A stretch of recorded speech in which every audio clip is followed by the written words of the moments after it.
salam sejahtera bagi kita semua. Berjumpa lagi dalam program Weekly Devotion bersama dengan saya, Tuhan Yesus Widiatmoko. Apa kabar anak-anak SMP Talenta Purwakarta, orang tua dan sahabat talenta dimanapun Anda berada yang sedang mengikuti program acara Weekly Devotion pagi ini. Semoga kita semua tetap dalam keadaan sehat dan dalam lindungan Tuhan Yang Maha Esa. Amin. Anak-anak dan pemirsa yang terkasih dalam Kristus, mari kita siapkan hati dan pikiran kita untuk memulai renungan hari ini dengan tema Dendam karena Kritikan. Mari kita awali renungan hari ini dengan tanda kemenangan Kristus. In the name of the Father, and of the Son, and of the Holy Spirit.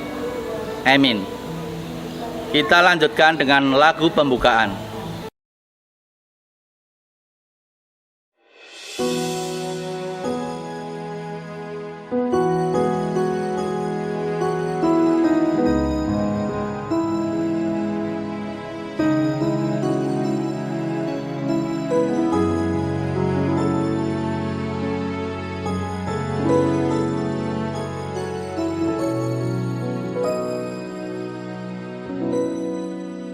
Betapa ku mencintai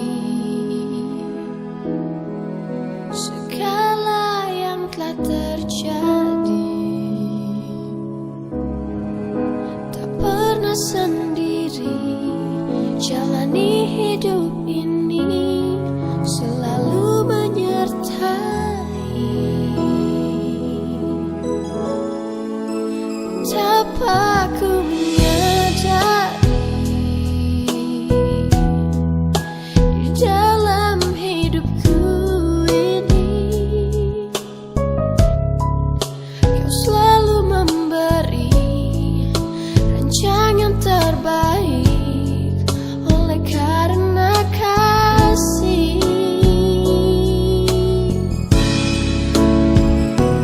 Bapa, sentuh hatiku, ubah hidupku menjadi yang baru, bagai emas yang murni. Kau membentuk bejana hatiku. Bapa, ajarku mengerti sebuah kasih yang selalu memberi, bagai air mengalir yang tiada pernah berhenti.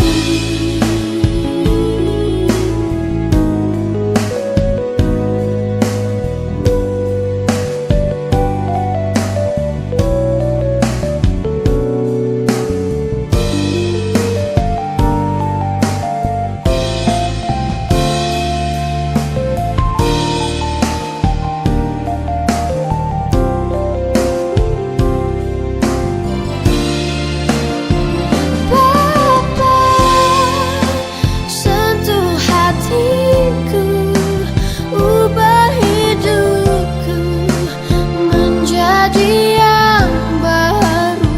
Anak-anak, Bapak, Ibu, dan sahabat talenta sekalian yang terkasih, mari kita dengarkan bacaan Injil. Pembacaan dari Injil Markus bab 6 ayat 14 sampai 29. Raja Herodes juga mendengar tentang Yesus, sebab namanya sudah terkenal dan orang mengatakan, Yohanes Pembaptis sudah bangkit dari antara orang mati, dan itulah sebabnya kuasa-kuasa itu bekerja di dalam dia. Yang lain mengatakan, dia itu Elia. Yang lain lagi mengatakan, dia itu seorang nabi sama seperti nabi-nabi yang dahulu. Waktu Herodes mendengar hal itu, ia berkata, bukan, dia itu Yohanes yang sudah kupenggal kepalanya dan yang bangkit lagi. Sebab memang Herodeslah yang menyuruh orang menangkap Yohanes dan membelenggunya di penjara berhubung dengan peristiwa Herodias, istri Filipus saudaranya. karena Herodes telah mengambilnya sebagai istri. Karena Yohanes pernah menegur Herodes, "Tidak halal engkau mengambil istri saudaramu."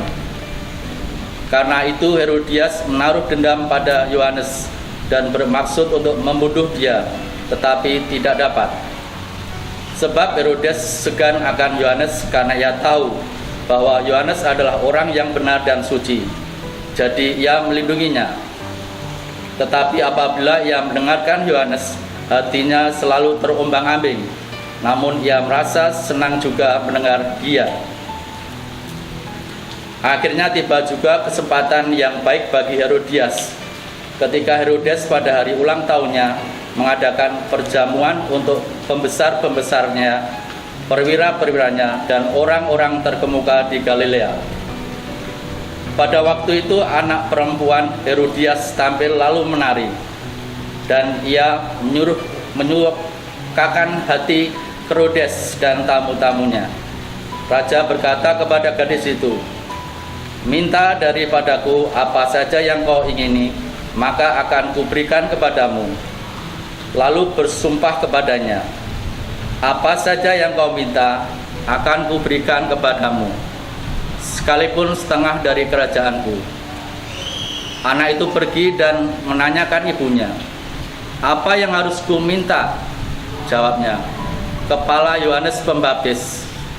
Maka cepat-cepat ia pergi kepada raja dan meminta, "Aku mau supaya sekarang juga engkau berikan kepadaku kepala Yohanes Pembaptis di sebuah talang."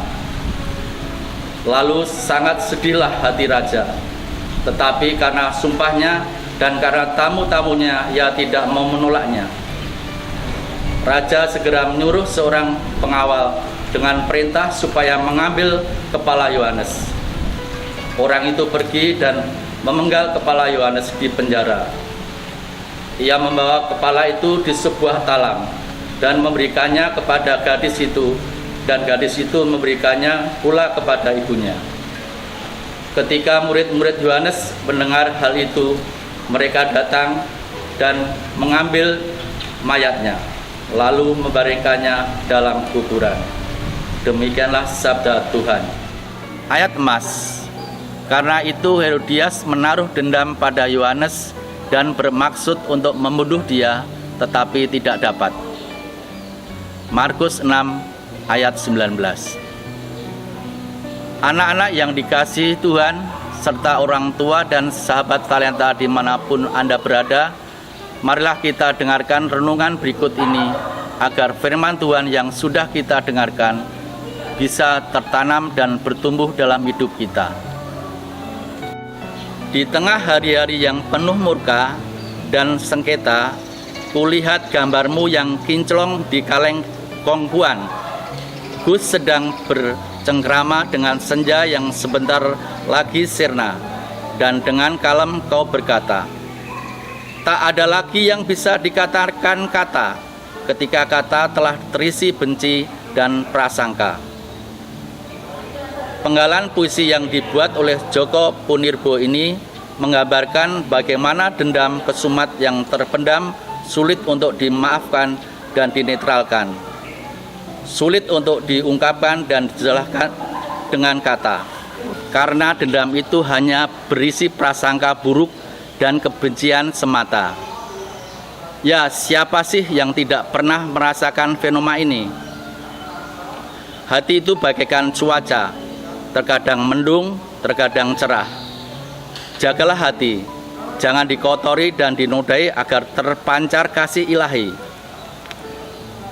Seperti pada Injil hari ini, Herodias, istri tidak sah dari Herodes, merasa jengkel dan dendam kepada Yohanes Pembaptis yang telah mengkritiknya. Dendam kesumat yang tidak tertahankan tersebut akhirnya harus berakhir pada kematian dari Yohanes Pembaptis. Betapa ngerinya. Api kecil yang dibiarkan ternyata dapat menyulut menjadi api besar yang membakar habis. Semua ini bermula dari sebuah sikap menolak sebuah kritikan. Sahabat talenta, zaman sekarang bukan hanya netizen saja yang ramai mengkritik. sana-sini. Tetapi juga banyak orang yang mengeluh karena kurang bisa menerima kritikan. Kita sering berkata bahwa kita ini hanyalah manusia yang memiliki batas kesabaran. Hanya Tuhanlah yang maha sabar dan maha pengampun. Eits, kata siapa? Lewat Injil hari ini kita diajak untuk melihat bahwa kesabaran dan kelapangan hati dapat terbuka ketika kita mau mendengar dan menerima kritikan, meski itu sakit. Menahan sakit tidak akan menyelesaikan masalah apapun. Jalan satu-satunya adalah menyadari bahwa diri ini tidak akan luput dari kesalahan dan kita butuh kritik untuk memperbaiki diri kita. Berdamailah dengan diri sendiri agar kebahagiaan menjadi buah kemenangan. Adakah kemarahan yang masih kusimpan? Maukah aku melepaskannya? Anak-anak yang terkasih, beserta Bapak, Ibu, dan sahabat Salenta sekalian, renungan hari ini sudah selesai. Marilah kita hening sejenak, mempersiapkan hati untuk berdoa. Marilah berdoa. Allah yang Maha Rahim, sumber cinta kasih, terima kasih untuk sabdamu hari ini. Ajarilah kami ketika mendapat kritikan maupun berlapang dada untuk menerimanya. Ketika mengalami kemarahan, mampu mengendalikan dan berdamai dengan diri sendiri. Berikanlah kami hati yang mampu mengampuni agar kasih-Mu dapat bersemayam dalam diri kami. Tuhan, sekarang kami ingin belajar untuk menyiapkan masa depan kami. Bantulah kami selama belajar ini, memusatkan perhatian hanya pada pelajaran, sehingga tidak mudah terseret oleh godaan-godaan yang dapat melemahkan semangat belajar kami. Bapa, kami mohon dengan rendah hati, pulihkanlah juga bangsa kami dari pandemi ini, agar kami bisa kembali beraktivitas seperti sedia kala. Semuanya ini kami serahkan kepadamu dengan pengantaran Kristus Putramu, Tuhan kami, yang bersama Dikau dalam persatuan Roh Kudus, hidup dan berkuasa kini dan sepanjang masa. Amin. Kita lanjutkan dengan doa yang diajarkan oleh Tuhan Yesus sendiri. Bapa kami yang ada di surga, dimuliakanlah namamu, datanglah kerajaanmu, jadilah kehendak-Mu di atas bumi seperti di dalam surga. Berilah kami rezeki pada hari ini, dan ampunilah kesalahan kami, seperti kami pun mengampuni yang bersalah kepada kami. Dan janganlah masukkan kami dalam cobaan, tetapi bebaskanlah kami dari yang jahat. Amin. In the name of the Father, and of the Son, and of Holy Spirit. Amin. Mari kita tutup renungan hari ini dengan lagu penutup.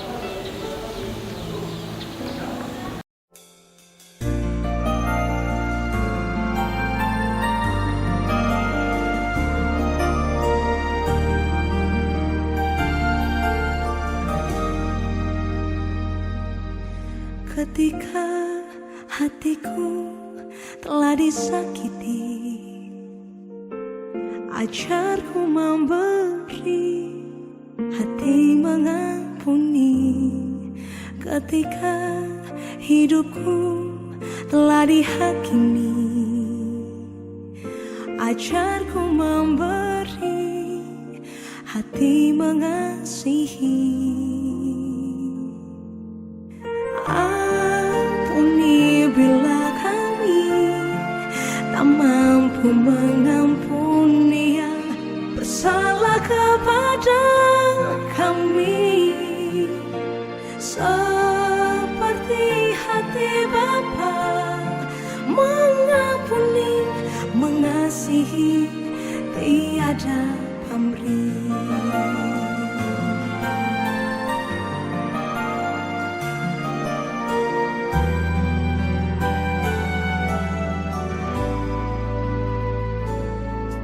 Ketika hatiku telah disakiti,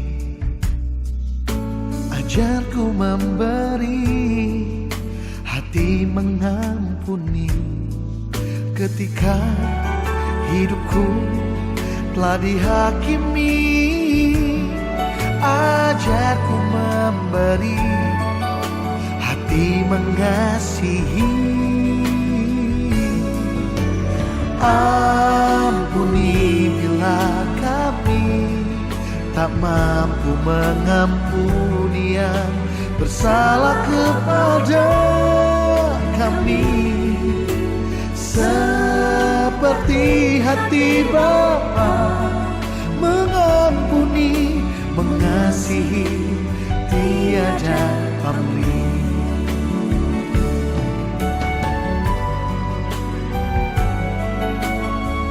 Good morning. Tetap semangat, tetap jaga kesehatan, dan jangan lupa selalu mematuhi protokol kesehatan. Salah satunya menggunakan masker dengan benar.